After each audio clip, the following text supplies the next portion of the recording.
G'day mate. Thought I'd do a tutorial about the steps you gotta take in order to immigrate to Australia. This can be a complicated process, but in this video I'll simply break down each step to give you an idea of what to prepare for. Then later I'll do more videos that expand on each step. This process can take anywhere from 2 to 5 years, depending on your visa, job experience, English language level, and which country you are immigrating from. There have been cases of migrants spending a decade on this process, perhaps even longer. Each story is different, and there are millions of questions you will have, but for now, let's keep this simple as possible so you can understand the process as a whole. To get started, you need to figure out what kind of visa you want. This video will cover permanent residency visas. Just know that there are other short-term visa options that are relatively easy to get if you're only wanting to spend a few months to a year or two there. Step 1.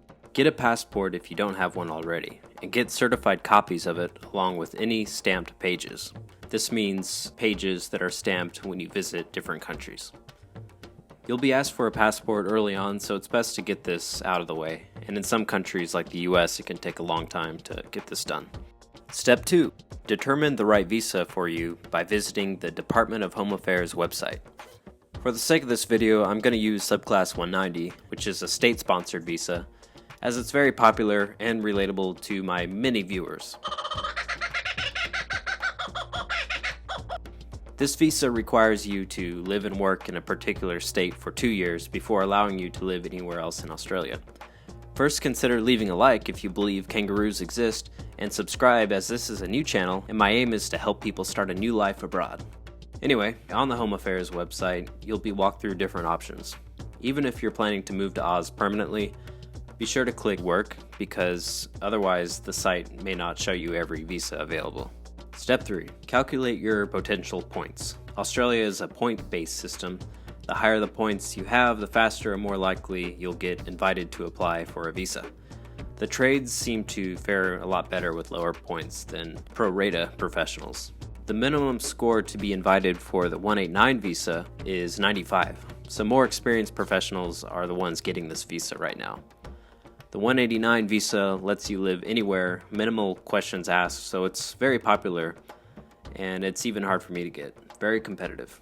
The first question is your age. These affect your points as well. You can even experiment with it just to see what would happen if you're older or younger, between 25 and 33. And how would you rate your English ability? Let's assume you did your PTE and you got your scores and it was superior. Let's just go with the best one for right now. Skilled employment experience. So do you have skilled employment experience outside of Australia? This would be your own job. And these also affect your points. More experience you have, the higher your points will be. But I'm going to put 3 to 5. And actually, I couldn't even claim experience because I'm self-employed and my evidence was a little bit hard to understand. And my agent just recommended we put 0 in case it led to a rejection. So I didn't get to claim points for this section, unfortunately. But I still received an invite. Australia skilled employment. Did you work in Australia? If you're less than a year, I don't believe you'll get any points for this. Up here is when you start to earn some points, but let's put less than a year for now. Highest education qualification. So you can get some points for these. Talk to your migration agent to make sure that whatever you have counts. But if you don't have anything, this is when you do your skill assessment. This would be like vet assess, for instance. So we're going to click that, assuming that's what you're going to do. Do you have at least 1 degree diploma or trade qualification that meets the studying requirement? No, we don't yet. Do you have a master's degree or research doctorate degree? This can help you a lot. I don't have one. I'm going to put no. And are you a certified translator, basically? This is the NAUTI exam. Some people take it. I think it's called NAUTI, N-A-A-T. No, I don't have that. Have you studied in regional Australia, out in the outback or somewhere like that? I have not. Let's put no. Partner skills. Now, if you're single, you're actually going to get more points here. If you have a spouse, each of you get 5 points each. This was a recent change. Before, single people just got 5 points and they missed out. So they thought it wasn't fair. They were singling out single people. So now if you're single, good on ya. So we're gonna put single, and then did you complete a professional year in Australia? I did not personally, so I'm gonna put no. Nomination. Have you been invited to apply for skilled nomination, subclass 190? This, you haven't, if you're doing this for the first time, you haven't received a nomination yet, but for the sake of knowing how many points you will have, go ahead and put yes.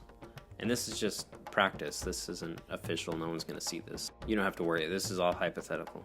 Your total points summary. So my age, 32, so I got 30 points. English, 20 points. Work experience outside of Australia, 5 points. Although in the end, I couldn't claim any because of my questionable evidence, apparently, which I argued.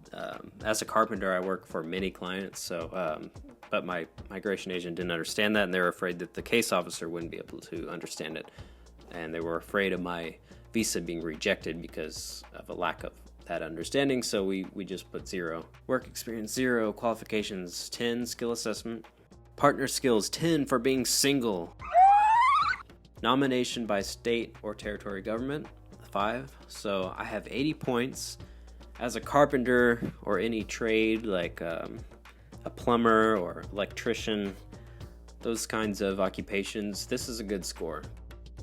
Step 4. Consult a migration agent, as your case will be very unique to your own situation. You can do this step first, but it helps a lot to have a little bit of knowledge before going in, so you can understand what they're talking about. Consider hiring one for the whole journey as well. Even if you decide to go it alone without a migration agent, which I don't recommend at all, you should at least talk with one first to make sure you are on the right path and are eligible for the visa that you are wanting. This will prevent you from wasting money on oversight and keep you from making some common mistakes when doing the paperwork. Some offer free consultations, others have a fee. Regardless, you should schedule a talk. Before you do, make sure they are registered under the MARA database. There are scammers out there who have robbed potential migrants blind. Keep this in mind when you're searching for one. You can also read reviews of the migration agent, but keep in mind, some people leave bad reviews when they didn't receive a positive outcome, and sometimes that isn't the fault of the migration agent, but on the applicant, or unforeseen circumstances like the Australian government closing an occupation. Step 5 is your skill assessment. This is a very common step that most immigrants will need to do, and that is to undergo an assessment process to verify your knowledge in your career. This is done through VetAssess, Trade Recognition Australia, and many other institutions depending on your occupation. Should you be successful, you will be given an Australian trade qualification which equals to 10 points toward your visa. There are circumstances where you might not have to do a skill assessment at all. Perhaps you already have a doctorate degree or certification or any other degree in your occupation. You might already qualify for the 10 points. Just check that whatever qualification you do have is accepted in Australia. Again, check with a migration agent to see if this even applies to you. Should you have to do a skill assessment, you'll need to gather documents, pay slips, bank statements showing your pay from your job, tax documents, photos of your work, letters from your suppliers if you're a tradie to verify your business. It's a painstaking task that could take up to 3 months of your time. The evidence needs to be clear. It's a pain in the neck, and after you submit these documents to the assessing authority, they will pass you through the first stage if everything looks good. Next will come your technical interview, which is the second phase of the skill assessment. Due to the global illness going on, this has been carried out virtually. Before, people would often have to travel to the nearest assessment center. I had to travel all the way to Belfast in Northern Ireland from the US because there weren't any centers in North or South America. This is one of the steps that will really test your commitment to moving to Australia. During your technical interview, they'll ask you how to perform tasks at work and what you would do in certain situations. They'll want to know that you work safely and conduct yourself in a professional manner. The interview takes an hour to 2 hours, and if you're familiar with your job, you'll find it pretty easy. You don't have to get every question right, but try your best. If you are new to your profession, you'll want to devote time to study. You can search online forums to find out what questions might be asked, depending on your occupation. From gathering your documents to receiving a positive outcome, this step will take you up to 6 months. Step 6, PTE or IELTS English exam. Thought your skill assessment was a tough scrape? Behold the dreaded English exam. Being a native English speaker, I thought to myself, I'm an American, I'm from Texas. I don't need no English exam. I'll pass this thing, no sweat. But boy, was I wrong. I have the greatest respect for people learning English as a second language. This test was hard, and even for me. There are 4 sections: reading, writing, speaking, and listening. For PTE, you must obtain a score of 79 in each section to receive a superior score, which gives you a whopping 20 points toward your visa.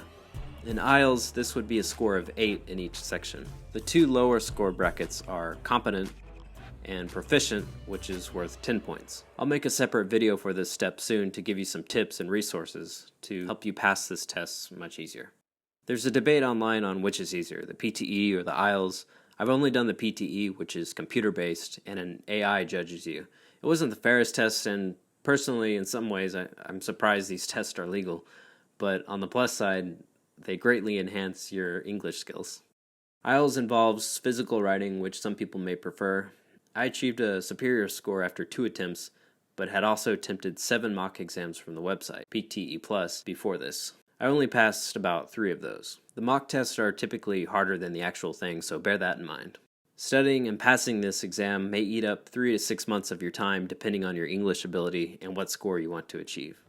If you're brand new to English, you may even prepare for a year or more. The good news is you're not alone. PTE Plus and E2 Language are good websites, just to name a few. Step 7 is your expression of interest. So you have a positive skill assessment, and you've achieved your desired English exam score. Congratulations! You passed the 2 hardest steps.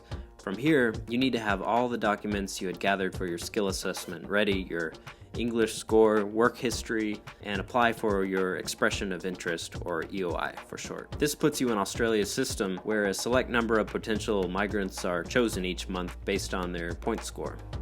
For the 189 visa, invitation rounds go out on the 11th of each month. In 2020, the average points scored for those who were invited was between 85 and 95.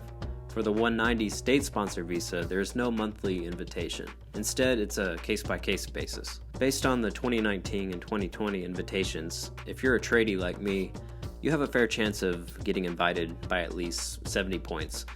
But if you know you can get a higher score, by all means, go for it before applying for an EOI.